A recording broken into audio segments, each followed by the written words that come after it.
Mario Kart World has been out for about a week at this point, and I am not exaggerating when I say I have not been able to put this game down at all since I got it on release day. I think the effects of not having a mainline Mario Kart experience for over 10 years are becoming very apparent now, because playing this game is so damn refreshing. I'm having tons of fun and really enjoying the feel of the Switch 2 in general, so I just wanted to make this quick video to express my initial thoughts on the game at this early stage. One, for the purpose of sharing what I feel as someone who really enjoys the Mario Kart franchise, and also just for myself to keep as a record to refer back to in, let's say, a year's time when I've really sunk my teeth into this game to see whether my opinions are remotely the same. This game has so much to offer, and it's a little overwhelming to figure out where I should start with my points. I already know that halfway through editing this I'll have like a million more things to say, but it'll be way too late at that point. I just hope I get most things covered in a somewhat coherent way.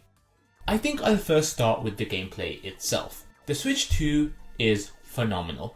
That might be slight glaze and cope because of how much money the console cost, but compared to the Switch 1, it is a night and day difference, and Mario Kart especially looks and runs amazingly. Everything is really responsive and fluid, tricking has never felt so good, I love the small things like charge tricks and the rewind feature, and the feel of the game in general is just amazing.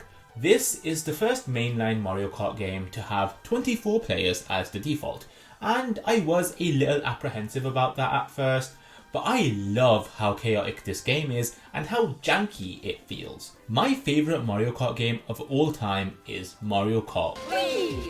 I've played the ever-living hell out of that game way back in the day during the prime years of the Wii console, and I still play the game to this day. And part of the charm of that game is just how janky it is, and the amount of Mario Kart physics for the win moments it has. And I 100% feel that in this game too, and the 24 player element definitely adds to that. I do at some points miss just regular 12 player games, but I don't think this is a bad change at all. It changes things up in an interesting way, and the fact that the console can even handle it is incredible. I think one thing I will say, which I'm aware could very much just be pure skill issue, is just how difficult it is to front run in this game. Getting a breakaway seems damn near impossible at times, and it just kind of feels like a constant game of catch up. Like genuinely, when it comes to items like the Golden Shroom or any kind of boost, I don't have the tendency to save them for shortcuts. I spam them instead to try and close the gap, only to still be well behind. I don't know if this is entirely down to the fact that there are 24 players or if I'm getting unlucky, but either way, the skill ceiling is way higher in this game, and I know I sound like I'm being negative about that, but honestly I think that's a good thing. It motivates me to try and get better at the game, and if CPUs are beating my ass, I know I will struggle online, so the need to grind is definitely there. I feel like I'm so used to Mario Kart being kind of easy to master that I've been a little humbled here. Like my first Grand Prix run through, I got silver in pretty much every cup. Granted, I was trying to test the new mechanics and the feel of the game, but still my point stands. Now let's talk items. Items, like in every Mario Kart, are an essential part of the experience, and I love the items in this game. For one, them being held behind you by default is something I didn't know I needed, but I love that it's there. I no longer have to keep holding the left trigger on my controller, and it's just a simple quality of life change that I really like, though I will admit that it did take a bit of getting used to. I also really like that we're getting back to a more pre-Mario Kart 8 system where you lose an item after falling off the track instead of Lakitu instantly picking you up. I think it's a fair consequence, and I'm not too sure why 8 changed that. I also like that when Lakitu drops you from a fall, there's an opportunity to get a boost to regain momentum. Similar to Wii in that sense, though Wii does have a much more strict window of time, and if you miss it, you won't get the boost. World is way less punishing, and I've been able to get the boost pretty much every time, but the fact that you still have to input a button is still pretty cool, and it's these small things that I really enjoy. When looking at the items themselves, I love that we finally have the Mega Mushroom back in the game. It's such a cool concept for an item, and it just confuses me why both 7 and 8 decided not to include it. But they did get rid of the music that plays during it, and it does make it a little underwhelming, but the fact that it's in the game at all makes me pretty happy. The feather is also here. That's it. That's the tweet. Nah, I'm just kidding. I just never really cared for this item, to be honest, even when it made its long-awaited return in Deluxe's battle mode. It's cool that it's finally in an actual gameplay context again, though, after like 30 years. Anyway, new items have also been added, most notably the Kamek and Hammer items. Hammer I've not gotten a huge feel for, but the times I did get it, I think it's decent, though it just feels like one of those you want to get rid of as quickly as possible because of how gimmicky it is. Like, you're better off with triple green shells. The Kamek item is interesting. I never really understood it at first. It spawns in a type of enemy that stays on the track temporarily, and you also unlock that enemy as a playable character, and that's about it. It's got a fun animation, but for what it provides, it's kind of lacking. I think that just goes to show that we really are at a stage in Mario Kart where every item that is guaranteed to return is pretty much perfect for a good, balanced experience, so adding new ones is a little redundant. Though, of course, I totally understand why they do it. Moving on from items, the Grand Prix mode has never been more different. I, like many others, was absolutely worried about the concept of driving to the next track with how boring the gameplay they showed looked, with pretty much a straight line on the minimaps. But man, I was way too quick to judge. Of course, my opinion would be very different if you never had the option to toggle the intermission segments off at all in the game.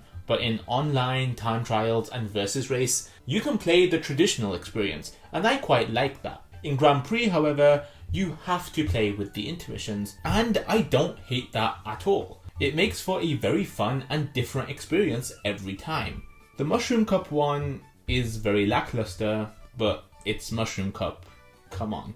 I was very pleasantly surprised by how cool some of these segments were, particularly the drive from Boo Cinema to Dry Bones Burnout, where the segment is this really beautiful greenery that has nothing to do with either track, and I think that's so cool.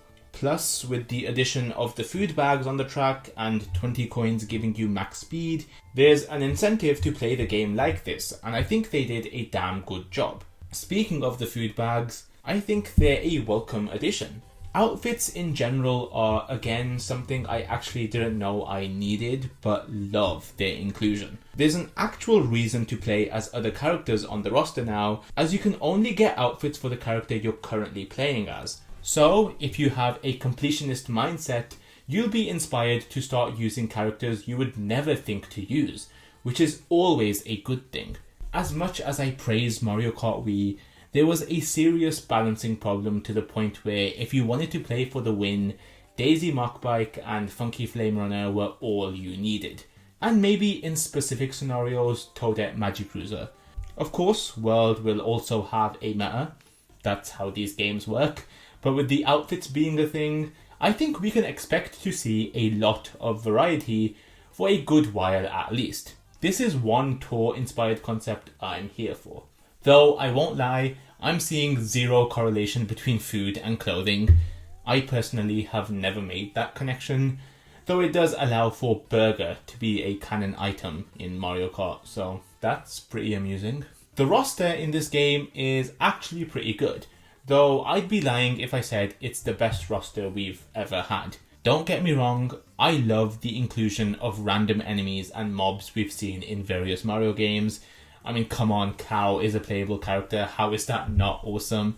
But not at the expense of removing staple characters. I can't believe the Funky Kong lovers finally had their prayers answered when we got him in 8 Deluxe, only for him to not be in the next game at all. Also, where are the Koopalings?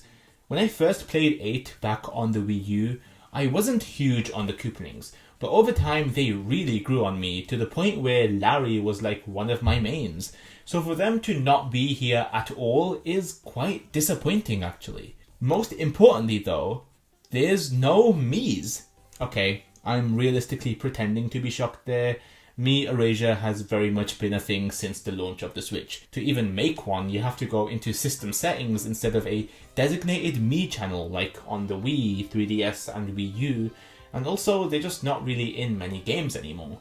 The introduction of Miis back on the Wii really separated Nintendo from other huge consoles because they added such a cool personal element that was missing from those. With them being so integrated into many Wii games like Wii Sports, Wii Fit, Wii Play, and of course Mario Kart, Nintendo essentially made a new form of branding for themselves. 3DS continued this trend with games like Tomodachi Life and built upon what the Wii established, and the Wii U did too in some ways. On the Switch, however, Miis have been severely neglected, and that's evident with their absence in this Mario Kart. I know Tomodachi Life 2 is coming to the Switch too, so maybe they're making a comeback, but I don't know. The art style is just kind of whatever, and they have ears now, which is pretty cursed. Anyway, my point is, it's not a surprise that Miis aren't in Mario Kart World, but it is a damn shame. But maybe this is a good thing. I feel like if they did add Miis, they do it in a similar fashion to how 8 did it, with the fuck-ass helmets that conceal your Mii entirely. Unlike how Wii and 7 handled it, which was just peak, to be honest. Speaking of peak, we can all collectively agree that Wii has the best roster of characters in Mario Kart history, right? Like, it genuinely can't get more perfect than this. And yes, I am including the baby characters because I think they're pretty fun to use occasionally and actually make sense canonically. It's baby Rosalina where I draw the line, though her outfits in World are pretty sick, so maybe she's growing on me. Anyway, the way the roster is even sorted in this game is really strange. I know I've been glazing Wii this entire video, but having all the characters displayed on one page like this is super convenient and just looks clean. Having to flick through pages, on the other hand, is such an unnecessary drag. And the fact that outfits aren't even sorted in a nice logical way is such an eyesore. I really don't understand this decision. I know it's been said a million times, but outfits should have been displayed how Shy Guy, Yoshi and Birdo's colour styles were in 8 Deluxe. Moving on to vehicles, I absolutely love that we're back to standard one set vehicles now, instead of having to choose your car body, wheels and gliders. I think that system was pretty fun, and you could make some interesting combos, but it would have 100% overstayed its welcome if it was in this game. So I think it's great we have a much more simple and stripped back vehicle selection. It weirdly feels like a breath of fresh air, despite it being the former norm for so many years. Speaking of overstayed welcomes, World ditching the realistic look of 8 and going for a more animated cartoony style was absolutely the right call. I love base 8's graphics. I really do. And yes, I specified base 8 because the Booster Course Tour Slop does not even hold a candle to those tracks. But I can admit that in some cases, particularly retro tracks, the realistic look was just not it. More specifically, Wii Moo Moo Meadows and SNES Donut Plains 3. Objectively, yes, this is how muddy and sandy tracks would look in this art style, but damn do the graphics of the OGs look much better. That's why I love the direction that World went with. It's like a perfect blend of both, and it's really beautiful to look at. And what do you know, Moo Moo Meadows is actually in this game to give a direct comparison, and man does it look good. I think it's about time I speak about the tracks in this game, because ultimately that's the most important element of any Mario Kart game, and the choices are pretty questionable here. It's funny I mentioned Moo Moo Meadows returning earlier, because why did it? Mario Kart 8's DLC, which is of course baked into 8 Deluxe, gave us some amazing content with some phenomenal tracks. However, one thing that bugged me about it was the return of GCN Yoshi Circuit and SNES Rainbow Road. These aren't bad courses at all. I love both of them in the originals and in 8. But the unwritten rule that Mario Kart had been following was broken, with retro tracks that had already made a return in a previous Mario Kart title making another appearance. While these were only 2 tracks, it was enough to change the trajectory of how retros are handled, and the aftermath of that is, of course, the Booster Course Pass and the retro tracks in this game. Moo Moo Meadows, the SNES Mario circuits, Peach Beach, Desert Hills, definitely some others I can't remember right now. What are we even doing here? I will say, I don't actually hate any of these tracks, and they look and play well in this game, but it just doesn't make sense why they were chosen. On top of that, Retros and Nitros aren't in designated cups anymore. They're just kind of scattered, which makes sense given World's map layout, but I miss when things had a set pattern. The changes they made to the Retros themselves, though, are pretty cool. Peach Beach looks unreal, with the only recognizable aspect being that very first lap. Koopa Beach 2, confusingly called Koopa Troopa Beach in this game, looks so full of life and amazing. I love what they did with N64 Wario Stadium, an original retro I might add, so bonus points for that. And DK Pass is actually good now. There's so much more I can say about these retros, but I'll save that for another video when I do get around to ranking every track in the game. Desert Hills, though, was completely butchered and I'm pretty mad about it. Desert Hills is not a crazy course. I mean, desert tracks in general are just kind of whatever, but it's kind of underrated, especially in Wii, where it's really fun to drive on. In this game, though, the layout is there, I guess, but all the life is sucked out of it. The pokies are replaced by weird rock faces that aren't a threat at all, and the very last bit of the track with the hills has 0 hills. Like, I'm just playing desert at that point. Why keep hills in the name at all? Anyway, yeah, that's my very rough first impressions of the retros in this game. Nitros are all pretty sweet though. I'll save my thoughts on those for another time as well.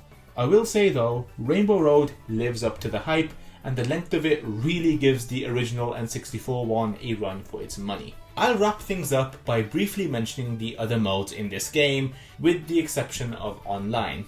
I have dabbled a bit in online, but because I've been so focused on learning the tracks and mechanics of the game, I'm kind of waiting until I get to a pretty decent level, so I won't give my opinions on it just yet.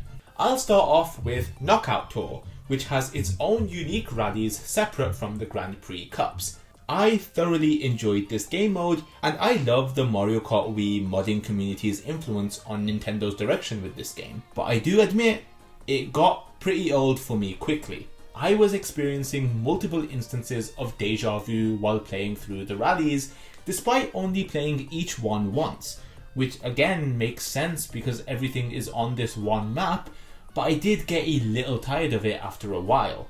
That said, I definitely enjoyed the competitive aspects of it and love that the segments themselves are different from how Grand Prix intermissions are. It's a fun playlist I'll definitely dabble in when I'm not in the mood for Grand Prix, so the option being there is pretty sweet, but it is for sure not the mode I'd play the most. I can imagine it being a ton of fun with some friends though. Open World is very chill, and while I didn't play a whole lot of it, what I did play pleasantly surprised me. I think it's the best way to collect outfits in the game, with you driving at your own pace with no pressure of a race to win, as well as exploring tracks and perfecting the strategies for them, outside of a time trial setting. There are also some missions you can activate with P-switches that I really liked and felt engaged with, particularly this one near Choco Mountain where you had to win a race in a tribute to one of the Choco Islands from Super Mario Kart. And it's a full-on race scenario with items, CPUs, and the original music playing. It completely took me by surprise, and it made me want to do so much more exploring in open world. I love its inclusion as well. Battle mode is also here, and we have Balloon Battle and Coin Runners as our game modes. To be honest, I only played about 2 games of battle mode, so I can't give too much of an opinion on it. But hey, it's battle mode, it's pretty much what you'd expect. With that said, I think I've rambled enough. I hope this video isn't as all over the place as I imagine, and that you get a general idea of how I'm feeling about this game at this moment in time. Like I mentioned at the beginning, I've been having a blast playing this game pretty much daily. And I think this is something that will for sure continue with just how much there is to do in this game. I'm curious to see how I feel about it in a couple of weeks when the hype dies down a little. Right now though, I genuinely believe this game has serious potential to make it into my top 3 Mario Kart games of all time, and that is a crazy statement I never thought I'd make. But I guess time will tell. Thank you so much for watching, and I'll catch you all in the next one.